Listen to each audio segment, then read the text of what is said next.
द्वापर युग में भोजवंशी राजा उग्रसेन मथुरा में राज किया करते थे। उसका एक पुत्र और एक पुत्री थी। पुत्र का नाम कंस और पुत्री का नाम देवकी था। उसके अत्याचारी पुत्र कंस ने सिंहासन और राजपाट के मोह में आकर उसे गद्दी से उतार दिया और स्वयं मथुरा का राजा बन बैठा। कंस एक बेहद ही अत्याचारी राजा था। अपनी ताकत दिखाने के लिए अपनी प्रजा को प्रताड़ित करना तो मानो उसका शौक ही बन गया था। वह अपनी प्रजा को मारता और उनसे अत्यधिक कर वसूलता। कंस के राजकाल में प्रजा बेहद दुखी थी, लेकिन बेचारी दुखी प्रजा जाती भी तो किसके पास, राजा के आगे किसकी चल सकती है। पर कहते हैं ना, एक दिन सभी के पापों का घड़ा भरता है। कंस के साथ भी ऐसा ही हुआ। कंस की बहन देवकी का विवाह वसुदेव नाम के यदुवंशी सरदार के साथ हुआ था। कंस अपनी बहन से बहुत अधिक प्रेम करता था। देवकी कंस की लाडली हुआ करती थी और इसलिए कंस एक बार स्वयं अपनी बहन देवकी को उसके ससुराल पहुंचाने जा रहा था कि तभी अचानक रास्ते में एक आकाशवाणी हुई। आसमान से आवाज आई कि हे कंस, अपनी जिस बहन देवकी को आज तू बड़े प्रेम से ले जा रहा है, उसी में तेरा काल बसता है। तेरी इसी बहन के गर्भ से उत्पन्न 8वां बालक तेरा वध करेगा। हालांकि कंस अपनी बहन से बहुत अधिक प्रेम तो करता था, लेकिन उसे अपने प्राणों और राजगद्दी का मोह भी तो था। जब कंस ने आकाशवाणी की ये आवाज सुनी तो मृत्यु का भय उसे सताने लगा। जन्माष्टमी की कथा में ये एक सीख भी मिल जाती है कि राज्य या सत्ता की मोह माया में सगे संबंधी भी अपने नहीं रह जाते। चलिए अब जन्माष्टमी कथा को आगे बढ़ाते हैं। फिर उसने सोचा, यदि वह देवकी के पति वसुदेव को मार दे तो देवकी संतान को जन्म ही नहीं दे पाएगी, तो ना ही उसका काल कभी जन्म लेगा और ना ही मृत्यु होगी। यह सोचकर कंस तेजी से वसुदेव की ओर बढ़ा और उसको मारने के लिए तलवार निकाल ली। जैसे ही कंस वसुदेव को मारने के लिए उद्यत हुआ, देवकी अपने पति के प्राणों को संकट में देखकर भयभीत हो गई। वो अपने भाई को भली भांति जानती थी। उसे पता था कि कंस अपनी जान बचाने के लिए किसी के भी प्राण ले सकता था।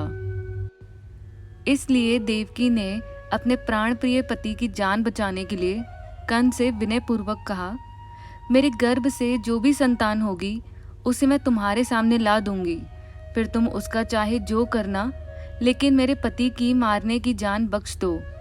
मेरे पति को मारकर तुम्हें क्या लाभ मिलेगा। कंस को देवकी की बात ठीक लगी। उसने सोचा कि उसके प्राणों को खतरा देवकी के 8वें पुत्र से है, ना कि वासुदेव से। इसलिए उसे मारने का कोई लाभ नहीं होगा और वह पैदा होते ही देवकी के पुत्रों को मार देगा। फिर काल भी उसका कुछ नहीं बिगाड़ पाएगा। ये सोचकर कंस ने देवकी की बात मान ली और मथुरा वापस चला गया। लेकिन उसने वसुदेव और देवकी को कारागृह में डाल दिया। वसुदेव देवकी के एक एक करके 7 बच्चे हुए और 7 को जन्म लेते ही कंस ने मार डाला। अब 8वां बच्चा होने वाला था। मौत का डर कंस के मन में गहराने लगा था। वह ये नहीं चाहता था कि देवकी और वसुदेव का ये पुत्र किसी भी हाल में जीवित बचे। इसलिए उसने पहले से ही कारागार में देवकी और वसुदेव पर कड़े पहरे बैठा दिए गए। उसी समय दूर नंद गांव में नंद की पत्नी यशोदा को भी बच्चा होने वाला था।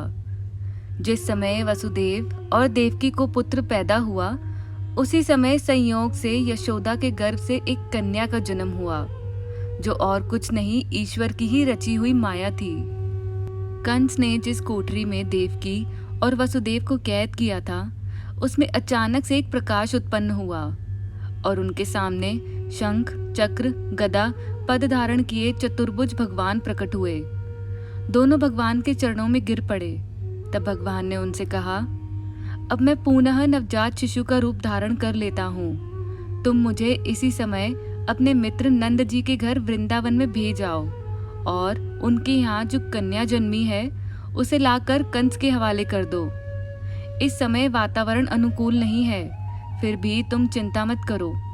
जागते हुए पहरेदार सो जाएंगे, कारागृह के फाटक अपने आप खुल जाएंगे और उफनती अथाह यमुना तुमको पार जाने का मार्ग दे देगी। और वैसा ही हुआ।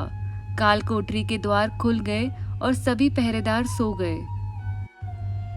ईश्वर के कहे अनुसार वसुदेव उसी समय नवजात शिशु रूप श्री कृष्ण को सूप में रखकर कारागृह से निकल पड़े और अथाह यमुना को पार कर नंद जी के घर पहुंचे।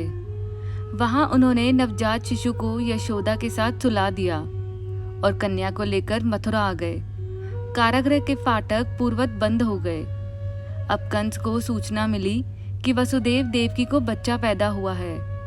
उसने बंदी गृह में जाकर देवकी के हाथ से नवजात कन्या को छीनकर पृथ्वी पर पटक देना चाहा, परंतु वह कन्या आकाश में उड़ गई और वहां से कहा, अरे मूर्ख, मुझे मारने से क्या होगा? तुझे मारने वाला तो वृंदावन में जन्म ले चुका है, वह जल्द ही तेरे पापों का दंड देगा। तो ये थी श्री कृष्ण के जन्म की कथा। आपको और आपके परिवार को कृष्ण जन्माष्टमी की ढेर सारी शुभकामनाएं।